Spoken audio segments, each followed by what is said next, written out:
يا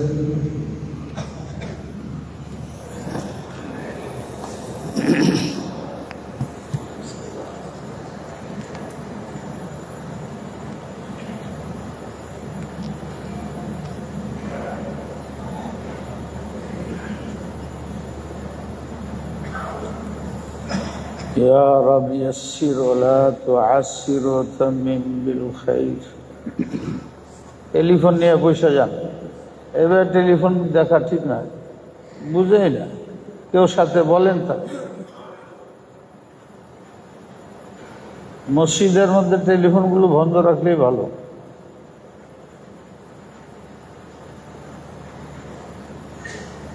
ইবাদতের জায়গা এটা, একটু 1 ঘন্টা 1.5 ঘন্টার ব্যাপার। রাত্রে ঘুমানোর সময় তো বন্ধ রাখেন। এগুলো বললে আবার কষ্ট পান আপনারা, না বললেও পারি না। কোরআন শরীফ বেড়ে রয়েছে, কোরআন শরীফ পড়া ঠিক না, কোরআনের আয়াত পড়া ঠিক না। এর মধ্যে ধান বাদ্য ইত্যাদি থাকে, একখানি দুধ একখানি পায়খানা, মশলা ধার ধারে নাকি। কোরআন শরীফ পড়তেছে, এটার মধ্যে ভালোই তো, এটার মধ্যে আবার টিপ দিলে গান বাইরে, নাচ বাইরে। শরীয়তের মশলা জানা জরুরি, মশলাটি জানা খুব দরকার। না জানার কারণে বড় ফিতনা হয়। অধিকাংশ মানুষ এইটা মশলা জানে না, এখন বললে তাদের কাছে নতুন লাগে, অবাক লাগে। নবী আলাইহিস সালাতু ওয়াস সালাম এটাও বলছেন যে গুনাহগুলো নেকির সুরতে আসবে, এইটাই হবে উম্মতের ধ্বংসের সবচেয়ে বড় কারণ।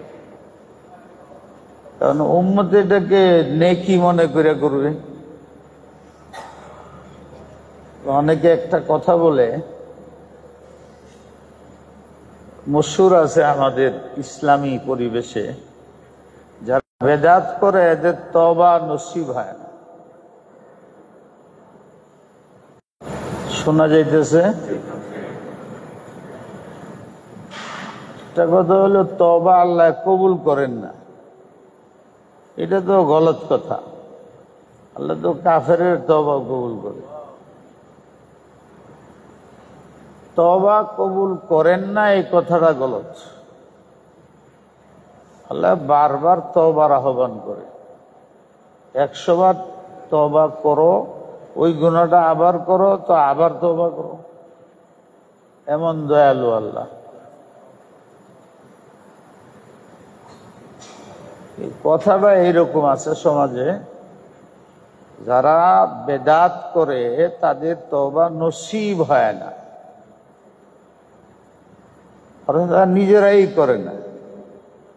তারা করলে না হয়তো করে না। কেন করে না?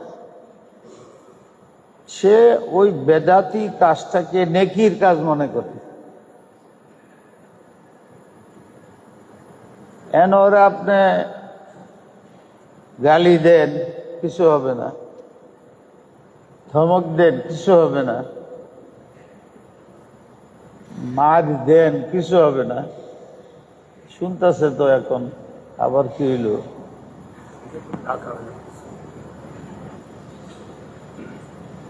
আপনার দাবাও, আপনার চাপের কারণে হয়তো বলবে, কিন্তু দিল দিয়ে মানবে না। যে মানার কথা যে ইসলামে আসছে, এটা আসলে দিলে মানা। যে জিনিস দিলে গ্রহণ করে না, ওইটা হাত পাও বা অন্যভাবে আনুগত্য দেখাইলে এটা নেফাক বলে, মুনাফিকি। দিলে যেরকম ইমান আছে, কাজেও ইমান, তাহলে এটারে ইমান বলে। জবরদস্তি ইমানের কথা ইসলামে নাই। এখানে একটা ভুল আছে। সব মানুষকে দেখা যায় বলতে থাকে ইমানে জবরদস্তি নেই, ইসলামে জবরদস্তি নেই। এটা গলত কথা। যতক্ষণ ইসলাম গ্রহণ করো না জবরদস্তি নেই। ইসলাম গ্রহণ করার পথে ইসলামের আনুগত্য করা, এখানে জবরদস্তি আছে। যতক্ষণ আপনার ফ্যাক্টরির এমপ্লয় হয় নাই, আপনার আইনে তাকে জবরদস্তি করতে পারবেন না। যেদিনই আপনার লেবার হবে, অফিসার হবে, এদিন থেকে অফিসের আইন বাধ্যতামূলক। দুইটা জায়গায় আমরা ভুল করি। বেতাদিদের তওবা কবুল করেন না, এটা গলত কথা।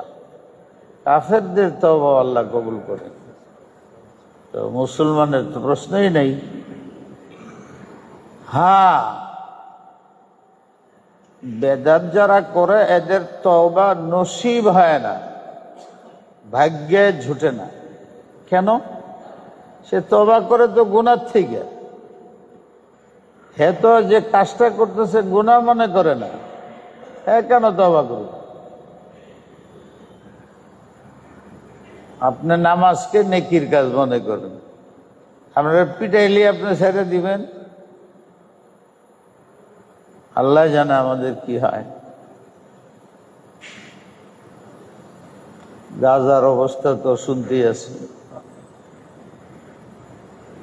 আমাদের তো শিক্ষা হয় না, এখনো নামাজ পড়ি না। শুনলাম 500বর্তীতে মসজিদ মাদ্রাসা সব ভাঙতেছে, এখন এই নামাজও নিষিদ্ধ করে দিতেছে। আস্তে আস্তে তো ঢেউ আসতেছে লাগে, আর আমাদের নিজেদের কুণ্ডলী শেষ হয় না। অন্য অন্য অপরাধ তো আইসে গেছে বহুত আগেই। এখন দেখা যায় মসজিদ ভাঙতেছে, নামাজ নিষেধ করতেছে, মাইকে আজান দেওয়া নিষেধ করতেছে। হিরিক পড়ে গেছে ইসলামের বিরুদ্ধে প্রকাশ্যে। মুসলমানরা ভীত ভয় পায় খালি পিছায় যেতেছে, নাহলে তাদের দলভুক্ত হয়ে যেতেছে। আল্লাহ তুমি আমাদের হেফাজত করো, গুনাহ মাফ করে দাও, শাস্তি দিও না, পরীক্ষা করো না।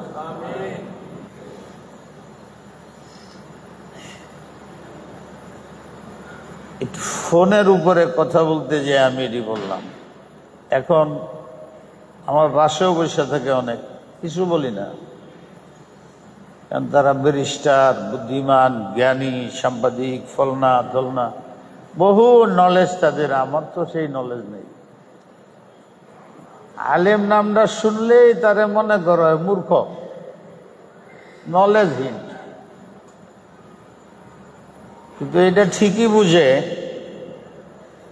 স্বর্ণের পাতিল কত দামি।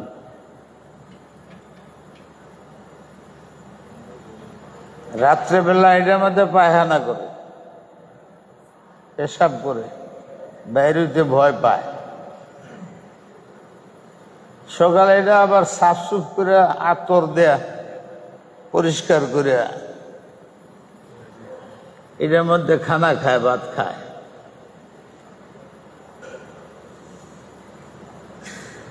এই কথা যদি আপনার শুনেন, এর মেয়ের ছেলে যে বিয়ে করাবেন,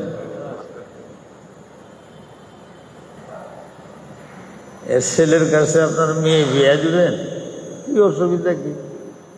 স্বর্ণের পাতিল। রাত্রেবেলা পায়খানা করে, প্রস্রাব করে, আর যা করে সবই করে। সব জায়গায় তো আর পায়খানা করা যায় না। যে যত বড় তার পায়খানাও তো আজীব। বাসার ভিতরে টাইলস নেই, কিন্তু পায়খানাটা টাইলস করা আছে। আপনারা আমার চেয়ে বেশি জানেন। পায়খানার রুমটা টাইলস করা, আর অনেকে ওখানে এয়ার কন্ডিশন লাগাই, টেলিফোন আছে, ফলেও থাকে। কিন্তু এখানে ওই যতক্ষণ পায়খানা করে এর চেয়ে বেশি থাকে না।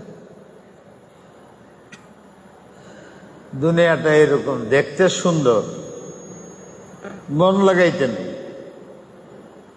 প্রয়োজন মিটানির জন্য স্টেঞ্জাখানায় যেভাবে বাথরুমে আবার দাঁড়িয়ে।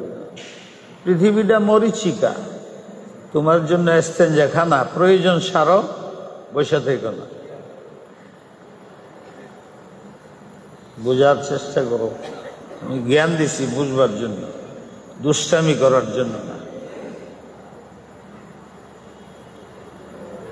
এখন টেলিফোনের ভিতরে কোরআন শরীফ লেখা আছে, অনেকে এটার মধ্যে কোরআনের আয়াত, হাদিস, তেলাওয়াত, সূরা ইয়াসিন ইত্যাদি।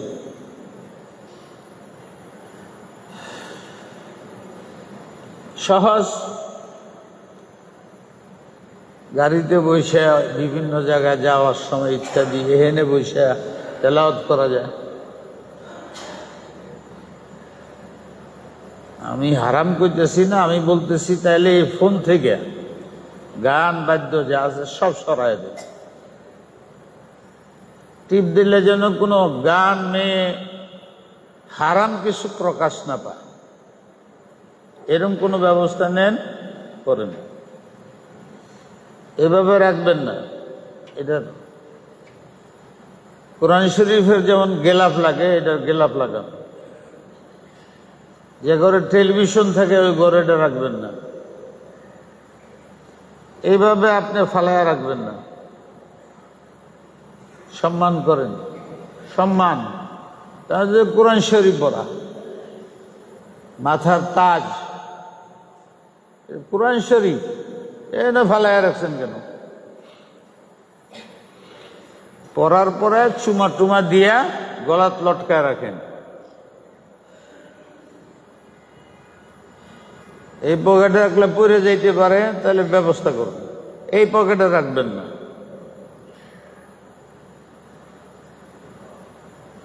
কোরআনের মর্যাদা যে না দে, আর আল্লাহর কাছে সে মর্যাদা পাবে না, না না। কিন্তু এটা যে একটা গুনার কাজ আমি করতেছি, পৃথিবীর কেউ গুনাহ মনে করে? আমি না আজকে বলছি, আমি তো একটা বলি, পরে যে সমালোচনা শুরু। উনি একাই দুনিয়াতে মশলা বুঝে ব্যাগ হুজুরা ফটো উঠায়, ব্যাগ হুজুরা ফটো উঠায়, এটার জবাব আমি দেব না, আমি উঠাই না, এটার জবাব আমার কাছে। আমি এটা পছন্দ করি না। আপনাদের অনুরোধ জানাই, এতটুকু সাহস হয় যে অনেকদিন যাবত আপনাদের সাথে আছি, মহব্বত করেন মনে হয়, আমি জানি। এই জন্য যেখানে এরম দেখি সেখানে আমি বলি। সব জেলার লোক আছে, সব জেলায় জানে হুজুর এটা কিছুতেই মানে না। আমি যাই, এটা সরকারের মিটিং হোক, যেখানেই হোক, সব টোটাল বন্ধ থাকে। আমি আর আমার সাথে আরেকজনের কথা বলবে, তর্ক, এরকম কেউ নাই বাংলাদেশ। যা আমি বলি তাই। এটা আপনাদের বরকতে, এই মসজিদের বরকতে, গুলশানের কথা, দীর্ঘদিন। তাই অনেক কথা আপনাদের বলতে মনে চায়, বলি না। আজকে বলে ফেললাম, কেমনে আল্লাহ জানে। ইশারা ইঙ্গিতে বলছে আগেও, 1 ঘন্টা 1.5 ঘন্টা সব মিলাইয়া। টেলিফোন না আনলেই কি, আনলেও এটা টোটালি বন্ধ। তেলাওয়াত করতে চান, আছে এটার মধ্যে পড়েন, কিন্তু ওই টেলিফোনের মধ্যে কোরআন শরীফ তেলাওয়াত রাখবেন, যেটার মধ্যে গান টান, নাচ ইত্যাদি, মেয়ের ফটো নাই। ওটি বাইর করে দেন, খবর বাইর করে দেন, শুধু তেলাওয়াত কোরআন শরীফ। আপনার এটা কোরআন শরীফ, আল্লাহর নাম, রসুলের নাম, দিনই কথাবার্তা, দিনের ওয়াজ, আর কিছুই নেই। এটার পয়েন্টই নেই, এটার কোনো তরিকাই নেই। তাহলে ওইটাকে আপনি কোরআন শরীফের মতো সম্মান করেন, গিলাপ লাগান, সুন্দর জায়গায় রাখেন, সম্মানের সাথে রাখেন। শুনছেন না কোনো বুজুর্গ শরাব খাইতো নাকি? তার শরাবের বার কয়টা স্কেলেই ছিল। এইরকম মদখুর ছিল, কিন্তু যাইতেছে যখন তার ভারের দিকে, বন্ধু বান্ধবরা আসবে, পার্টি হবে, হঠাৎ দেখে একটা আরবি লেখা পড়ে রয়েছে, উঠায় দেখে না বিসমিল্লাহির রহমানির রহিম লেখা।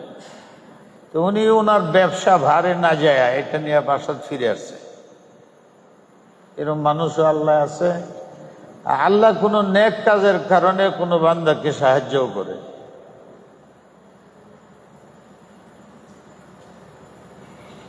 উনি এটাকে উঠায় আর ব্যবসা ওই দিন যায়নি। সাথে সাথে মানুষ আসছে, শরাব খাবে, পার্টি করে, উনি যায়নি। আইসা দেখে এটা বিসমিল্লাহ লেখা ছিল। তো মুসলমান, তার মনের মধ্যে আল্লাহ ডাইলা দিছে, এটা খুব সম্মান করছে, পরিষ্কার করছে, রাস্তা পরা ছিল, রেশমের কাপড়ের মধ্যে এটার পেচ্ছে, এবার আতর দেয়া খুব সুন্দর জায়গা রেখে দিচ্ছে। একদিন, 2 দিন, 3 দিন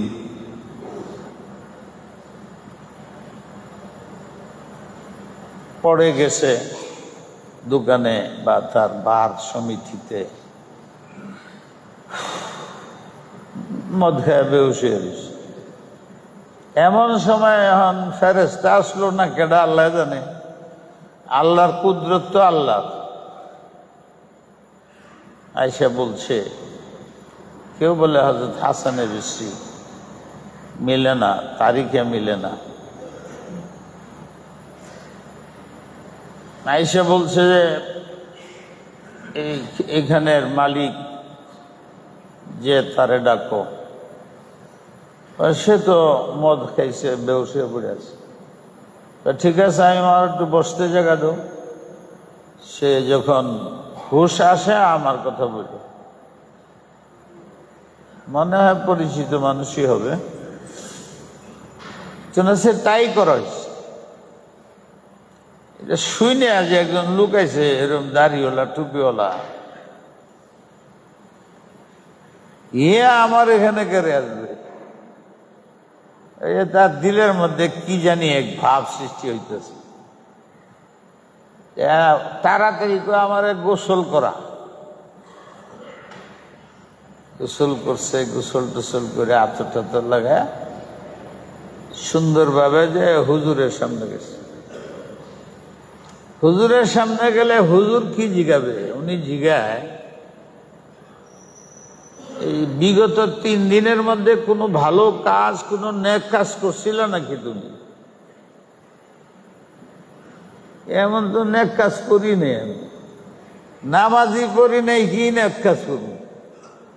গুনাহ করছি, শরাব খাইছি, এই তো মদ খায়া পড়ে আসলাম, আপনি আসছেন তো গোসল করে আপনার সামনে এসে, না নিশ্চয়ই তুমি কোনো ভালো কাজ করছো। রহমতে খুদাওয়ান্দি বাহানা মি জিয়াদ, বান্দাকে আল্লাহ দয়া করতে চান, বাহানা তালাশ করেন কেমনে মাফ করা যায়। কোন সময় দোয়া করে সবার লোকে মিলে, দোয়াতে মন লাগে না, দোয়া করেও না। আজকে সবাই দোয়া করতেছে, এর সাথে মিলে আল্লাহকে হাত তো তুলছে, জীবনে যে হাত তুলে না হাত তো তুলছে, এরে ধর।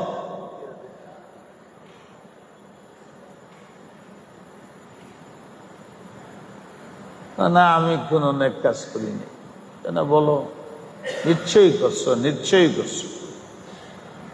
অনেক চিন্তা ভাবনার পরে কয় যে আমার তো কোনো নেক কাজ জানা নাই, যদি এটা নেক কাজ হয় তাহলে এইটা করছে কি? সাদা কাগজ পড়ে লেখা, না আমার ওই কাগজ পড়ে থাকলে দেখলে আমার খুব কষ্ট হয়। আমি যেখানে থাকি এখানে আপনার সারাদিন তালাশ করলে একটা কাগজের একটা পচা কোনো টুকরাই পাবেন। মসজিদে যখন বাইরে আসি, যে কাগজ পড়ে থাকে দেখি, তখন আমার খুব দিলে দিলে কষ্ট হইতে। কোনো সময় খাড়ায় সাফও করি, হেরে হেরে বলি যে কাগজ কেন, আর আমরা যারা চিনে ওরা ফট করে কাগজ সরাইল। মানে কাগজ পড়া থাকা দেখলে আমার শরীর বিগড়ে যায় রাগে। রাগ যে আমার করতে হয় কেউ বুঝে না। কাগজ পরে রয়েছিলাম, সে পাড়াইতেছে, জুতা দিয়ে পাড়াইতেছে। এই কাগজ বলতে কোরআন বুঝে, কোরআন কাগজ দিয়ে লেখা হয়। এই কাগজ পাড়ায় কেমনে? কেমনে পাড়া? বাবার মাথার টুপি যদি আপনার সামনে হয়, পাও যদি লাগে যায়, আপনি কি করেন? কষ্ট লাগে না?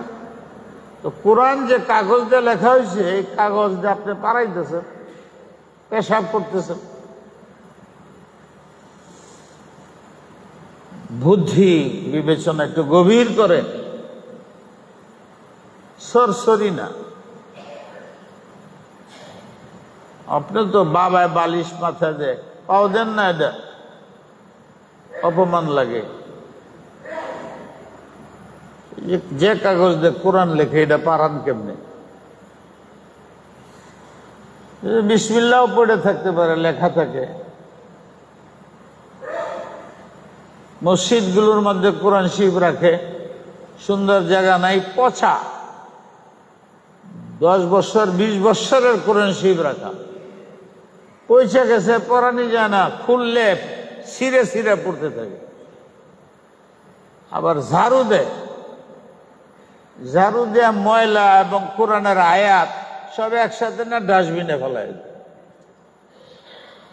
কোরআনের প্রতি কতটুকু অপমানা হইল, অবমাননা। আযাব কোত্থেকে আসে আমরা জানি না, দয়া কোত্থেকে আসে আমরা জানি না। ছোট্ট সাপে একটা ছোট দংশন করে দেখাও যায় না, সারা শরীর বিষাক্ত হয়ে যায়। আমি মনে করি এটা ছোট্ট গুনাহ। এই গুনাহ ওই সাপের দংশনের মতো কাজ করে, সারা শরীর নষ্ট করে দেয়। তাই বেয়াদবি কারে বলে? কোরআনের সাথে বেয়াদবি, মসজিদের সাথে বেয়াদবি, নামাজের সাথে বেয়াদবি, এগুলো ভালো না। আসলে এইটির কারণেও আযাব আসতে পারে, আসে। আল্লাহর রহমত যেরকম বাহানা তালাশ করে, আল্লাহর অপরাধীকে শাস্তি দেওয়ার জন্য বাহানা তালাশ করে। আল্লাহ আমাদের হেফাজত করে। আমার শেষ কথা, আজকে তেলাওয়াত তো করবো, সময় থাকে আর না থাকে। আপনারা কি ব্যবহার করেন ভালো, নারাজ হবেন না। পারলে জুমার দিন না আনলেন, নামাজের দিন না আনলেন, আনলেও টেলিফোন গাড়ির মধ্যে রেখে আসে, সাথে রাখলে বন্ধ করে মাহফুজ জায়গা হয়ে যায়, বাস। 1 ঘন্টাই তো, আধা ঘন্টা, এই কি হবে? আল্লাহ হয়তো এটাই বাহানা বানাই। বললো যে আমি তো কোনো নেক কাজ করছি না, তবে কোরআন শরীফ একটা সাদা কাগজ দেখিয়া, ওই সাদা কাগজটা পরে দিয়ে বিসমিল্লাহ লেখা, তো আমি দোকানে মার্কেটে না যায় ফিরে বাসাতেছি, এটারে পরিষ্কার করছি, ধুলা বালু, তারপরে আতর ছিটাইছি, এরপর রেশমের কাপড়ের মধ্যে রাখছি। 3 দিন ধরে আমি প্রত্যেক দিন আসার সময় পরিষ্কার করি, আর এটার মধ্যে আতর লাগাই। এই যদি না কাজ হয়ে থাকে তো এটা করি। আল্লাহ বুজুর্গ থাকে বুকের সাথে নিয়ে বলছে, তোমাকে সুসংবাদ জানাই, বর্তমান যুগের সবচেয়ে বড় বেলায়েতের মকাম বলি, আল্লাহর ওলি তোমাকে আল্লাহ ঘোষণা করছে, আর আমাকে আদেশ করছে তোমার কাছে জানানোর জন্য। এই জন্য আমি আসছি। ওখান থেকেই তার পরিবর্তন হয়ে গেছে। অনেক এলেমের শেষ পর্যন্ত তাকে বিশ্বে হাফি বলা হয়। আমার তাহকিক এটা সহি না, আমি বই লিখছি এটার উপরে। যাই হোক, প্রসিদ্ধ এটি, একজন হবে তো। হাফি শব্দের অর্থ হইল জুতা পড়ে না। ওদিন থেকে উনি জুতা পড়া বাদ দিয়েছেন। কেন?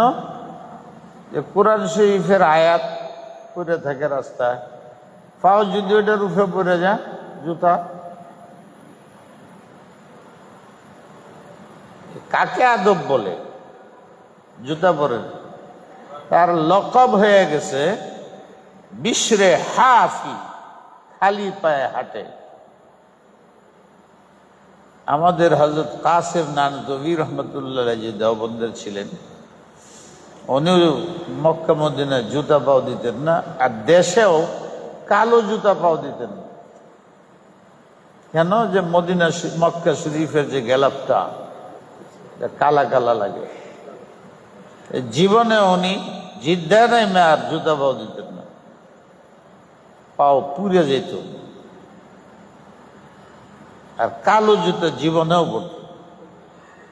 ইমাম মালিকরে তো সবাই শুনছেন, ইমাম মালিক রহমতুল্লাহ চার ইমামের একজন, মদিনা 25 বৎসর উনি মদিনায় হাঁটছেন, জুতা পাও দেননি। জুতা পাও দেন নেই, ঘোড়ার উপরে ওঠেন নেই, হাইটা হাইটা চলছেন।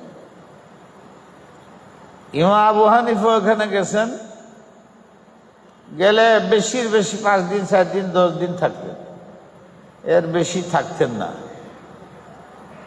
একবার মানুষের মধ্যে বদগুমানি হয়ে গেছে। মানুষের মধ্যে দুইটা জিনিস বেশি, বদগুমানি, বদজবানি। খামাখা বদগুমানি করে, কোনো কারণ নেই, উদাই উদাহরণ করে, ফেতনার কারণ এটা। বদজবানি, এরপরে তার বদনাম করে, সমালোচনা করে, সামনে আয়া চাপরুশি করে, পাশে যায় বদনাম করে। এই দুইটা খুব চলছে আমাদের সমাজে, বদগুমানি। তো আবু হানিফা মদিনায় গেলে খুব অল্প টাইম থেকে ফিরে আসার জন্য খুব অস্থির হয়ে যেতেন। মদিনার থেকে ফিরার জন্য খুব অস্থির হয়ে যেতেন। একদিন তো মানুষে বলে, হুজুর আপনি আসেন, এত বড় মানুষ, 4 ইমামের বড় ইমাম, আপনি আসেন, খালি চলে যাবে স্যার। মানুষের মধ্যে বদগুমানি। হাদিসের মধ্যে আসছে, মদিনায় ভালো মানুষ থাকতে পারবে না, হ্যাঁ, খারাপ মানুষ থাকতে পারবে না। আজ হোক কাল হোক এদের ধ্বংসত্ব অনিবার্য।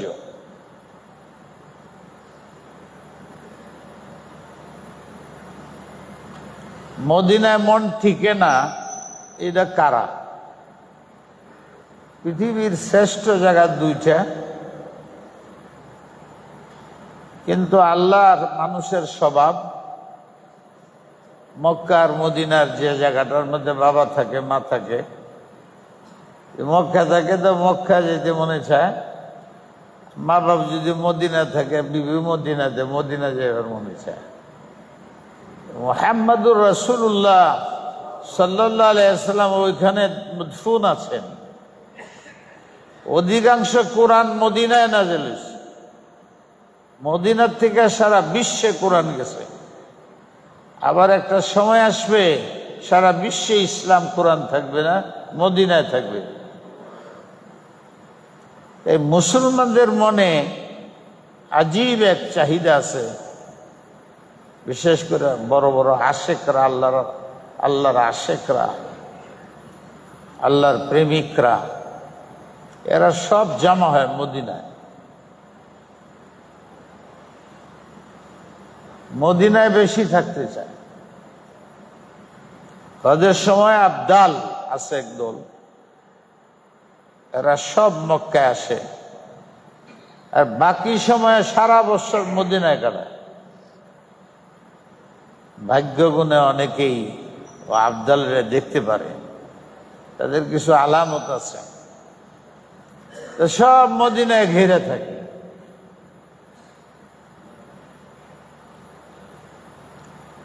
আপনার আমারও মনে হজ করলেও মন তৃপ্তি হয় না মদিনায় না গেলে। হজ করে যদি চলে আসেন আর মদিনা যান না, এমন খারাপ হয়ে যাবে। এর মধ্যে হুজুর হোক মজুর হোক, বরং যারা নাকি দেখা যায় আমল টামল কম করে, ওদের উপরে আসর বেশি হয়। ওরা বেশি ওখানে মনে করে আমি যা জীবনে অপরাধ করছি শেষ করে যেত, তওয়াফ করে কান্দাকাটি করে মদিনার দিকে মন যায় বেশি। ওখানে নবী আলাইহিস সালাম মদফুন আছেন, যেমনি আছেন ওখানে, মনটা ওই দিকেই যায়।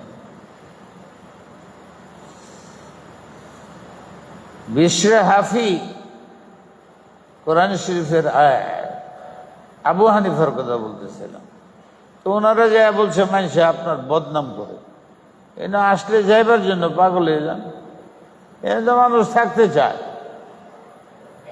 উনি বলছে আমরা তাড়াতাড়ি মদিনা রেডি একটা বের করে 11 দিন হয়েছে আমি পায়খানাও করি না, প্রস্রাবও করি না। এখন আমার আর সহ্য হইতেছে না, আমি পারতেছি না। কোথায় আমি পায়খানা করবো, কোথায় আমি পেশাব করবো? এগুলো অনেকের কাছে অগ্রহণযোগ্য। 11 দিন, আরে 40 দিন না খায়া থাকে এরকম আল্লাহ অনেক আছে, খায় না, খাওয়ার দরকার পড়ে না। হুয়া ইউতঈমুনি ওয়া ইসকিনি, আমার খাওয়ার দরকার নাই, আল্লাহ আমাকে খাওয়ায়। নবী সাহেব 40 দিন খান নাই, পরে আমার জন্য খানা আনো। কেন? সুন্নত হইল খাওয়া, এই মাঝে মাঝে আমি খাই সুন্নত আদায় করার, নাহলে আমার খাওয়ার দরকার নেই, আল্লাহ আমারে খাওয়ায়, আল্লাহ আমারে পানাহার করায়। আল্লাহ আমাদের বুঝবার তৌফিক দান করুক।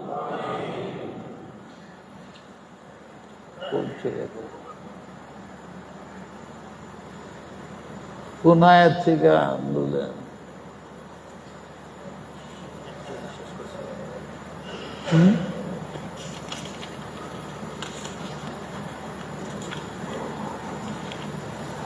এইটা কঠিন আয়াত, ছোট্ট আয়াত, কঠিন বিষয়। যা বললাম বাহানা করে আল্লাহ ও তওবা করা গুনাহ মনে করে, যেমন আমি এই যা কেউ গুনাহ মনে করে এটার মধ্যে পড়তেছে। আমি আশা করি আপনারা বুঝছেন আমি কি বলতেছি। হারাম বলি নাই কিছু না, বললাম যে এটা কিছু কিছু বেয়াদবি লাগে, খালি করে ভালো পায়খানা এটা লয়ে যান, হেন তেলাওয়াত শুরু হয়ে যায়, গতকালকেই তো বুঝলাম যাত্রাবাড়ি মাছ এমন হয়েছে এশার নামাজের সময়। এখন তো 4 রাকাত বা 2 রাকাতে বসবে না, তো পিছনে কোনো মনে হচ্ছিল আমার আর কি টেলিফোন বা কেউ আল্লাহু আকবার, ওর মধ্যে টেলিফোনে আল্লাহু আকবার আছে। যখন বসন তখন আল্লাহু আকবার বলছে, ইমাম সাহেব দাঁড়ায় গেছে, আমি বসে গেছি, আমি ভাবছি যে ইমাম সাহেব বলেছি, পরে খবর লেগে দিয়েছে না এটা টেলিফোনতে হচ্ছে। এন মনে করেন আমি নামাজ পড়তেছি, আপনার টেলিফোনে আল্লাহু আকবার আছে, ওয়ান করে রাখছেন। এন আমি 2 রাকাত শেষ হয়েছে, বসতেছি, পিছের থেকে আল্লাহু আকবার, তখন আমার মনে কি করবে যে আমার ভুল হয়ে গেছে, আমি দাঁড়ায় যাব। এই যে বিষয়গুলো, এটি আমাদের চিন্তা করার দরকার। আল্লাহ আমাদের বুঝবার তৌফিক দিন। বিসমিল্লাহির রহমানির রহিম। والسارق والسارقة فاقطعوا أيديهما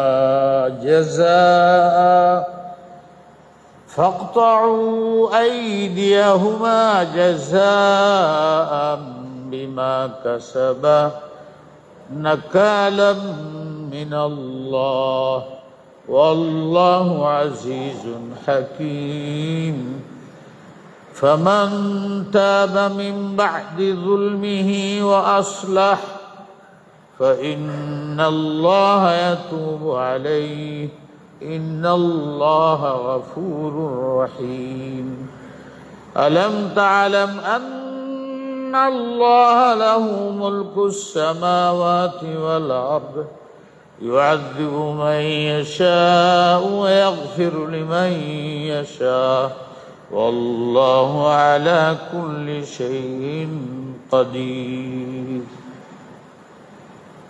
যে পুরুষে চুরি করে, যে নারী চুরি করে, ডাকাতির কথা বলা হয়নি। ডাকাতির মশলা আমি বোধ আগে বলছি, নাইলে আগে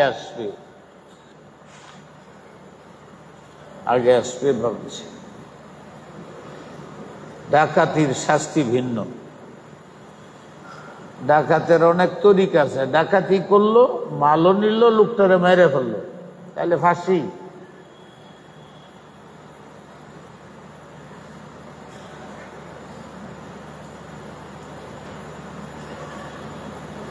জনগণের জন্য অপরাধ প্রবণ দেশ থেকে যে দাবিটা উঠতে পারে সেটা হলো সঠিক বিচার। জুলুম হইতে পারবে না, জুলুমের বিরুদ্ধে প্রতিবাদ।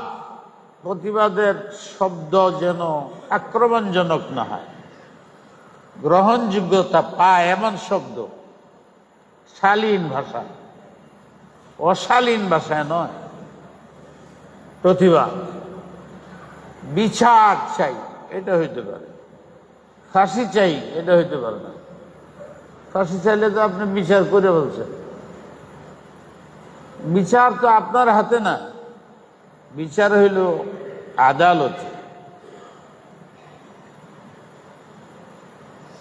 আপনি ফাঁসির দাবি করলেন, দেশ ত্যাগের দাবি করে বললেন, তাহলে তো আপনি নিজেই বিচার করলেন, আর বিচার নিজের হাতে নিলেন। এটা ইসলামেও গ্রহণ করে না, অন ইসলাম জগতেও গ্রহণ করে না। বিচার চাই। সে করে না বিচার, সেটার ব্যবস্থা আলাদা করে। জুলুম বিচারে ইনসাফ করে না, এটার জন্য আরেকটা তরিকা অবলম্বন করে। কিন্তু বিচার আপনাকে চাইতেই হবে, ফাইনাল আপনি করতে পারবেন না। বিচার এই যে আয়াতের মধ্যে আছে, আস-সারিকু ওয়াস-সারিকাতু। সাধারণত মহিলারা এত বড় করে, এরা আজকাল তো এরাও পুরুষ হয়ে যায়।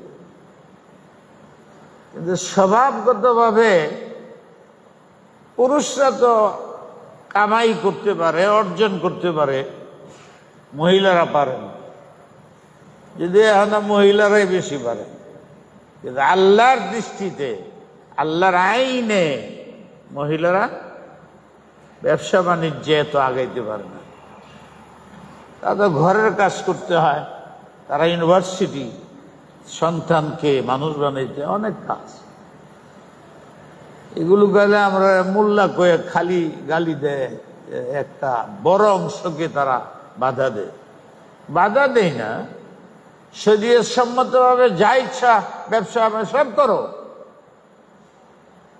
কিন্তু শরীয়তের বাইরে যায় তুমি ব্যবসা করো, তো ওই ব্যবসা তো আস্তে আস্তে নষ্ট হয়ে যায়, চরিত্রহীনতা পরিণত। এইটা ইসলামের নিষেধ।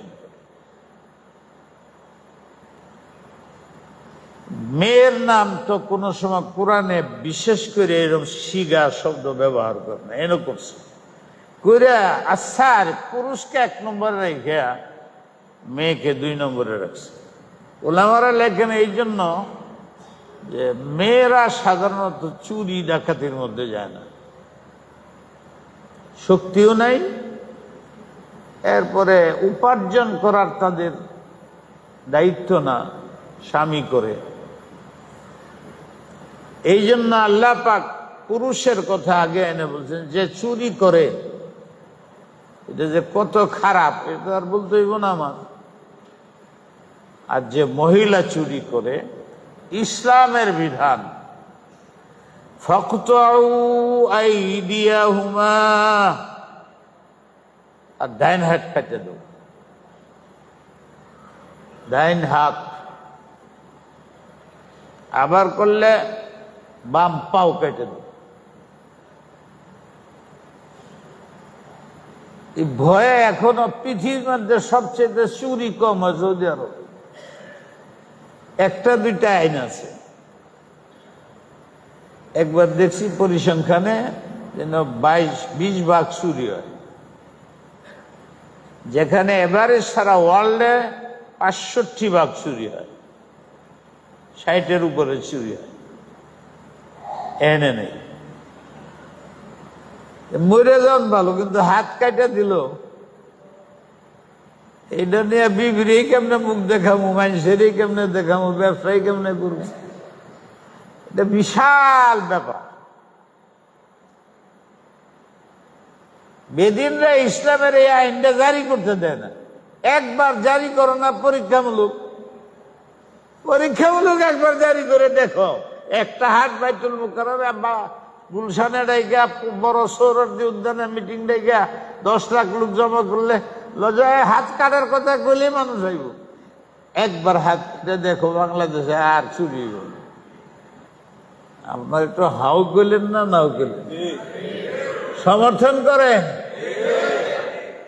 একটা দুইটা চারটা ঘটনা, নবীর যুগে কোনো ঘটনাই পাওয়া যায় না একটা দুইটা ছাড়া। পুরা খেলাফতের রাশেদার যুগে যদি আপনার তালাশ করেন 4-5টা ঘটনা পাওয়া যাবে। কোন হাত চুরি ডাকাতি নাই। ওই যে হাত কেটে দে, এর ধরে আমার যদি হাত কেটে দে, তাহলে আমি তো বাংলাদেশে থাকাই মুশকিল হইব আমার দ্বারা। কন জুয়া পড়াইতে আসবো, এই তফসিল করবো? আল্লাহ আমারে বুঝবার তৌফিক দাও, আমার ভাইদের।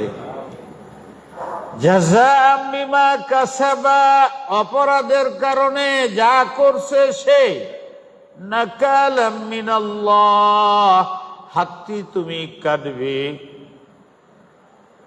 এই শাস্তি শুধু দুনিয়ার জন্য, যাতে দুনিয়ার মানুষ সতর্ক হয়। যারা নাকাল না বুঝে এদের বুঝানো যায়। আমি কেন করলাম দুনিয়ার শাস্তি? এই নাকাল শব্দ বলে উঠ যে শয়তানি করে, এইদিকে সেদিকে জায়গা লোহার এটা লাগায় আর টানে না, ওই যারা চুরি করতে চায় এদের নাকের মধ্যে ডাক টান দেওয়ার জন্য, যাতে আর চুরি না করে, ভয় পায়, এই জন্য হাত কেটে দেয় সবাই। এটাই নাকাল শাস্তি, দুনিয়ার শাস্তি। আখেরাত, আখেরাত তার মাল আছে না, তার হক আছে না। আল্লাহু আজিজুন হাকিম, আল্লাহ বড় শক্তিশালী। কেন হাত কাটতে বলছেন? এর পিছনে অনেক লাভ আছে। এই 2 নম্বর, আখিরাতে শাস্তি হবে, তবে ফামান তাবা মিন বাদি যুলমিহি ওয়া আসলাহা, হাতটা কেটে যাওয়ার পরে, ঘটনা আছে হাদিসে, বলতে গেলে তো আমার লাগবে, হাদিস আছে, ঘটনা আছে, যদি এরপরে খালেস তওবা করে ফেলা হাত কাটার পরে, আর জুলুম ছেড়ে দে, আর চুরি করে না, ফাইন্নাল্লাহা ইয়াতুবু আলাইহি, আল্লাহ তাকে ক্ষমা করেন। কেননা ইন্নাল্লাহা গাফুর রহিম, উনি বড় গাফুর রহিম। আলম তাআলাম, তুমি জানো না কে বাধা দিবে আমাকে তোমাকে ক্ষমা করতে যদি তুমি তওবা করো? আন্নাল্লাহা লাহু মুলকুস সামাওয়াতি ওয়াল আরদ, আসমানের মালিক জমিনের মালিক। ইউআযিবু মান ইয়াশা, উনি যাকে চান শাস্তি দেন। ওয়া ইয়াগফিরু লিমান ইয়াশা, যাকে চান ক্ষমা করেন, বাহানা তালাশ করেন। আল্লাহু আলা কুল্লি শাইইন কাদির, যা চান তাই করতে পারে। আল্লাহ পাক আমাদের সেই কুদরতওয়ালার সাথে থাকার তৌফিক দান করুন।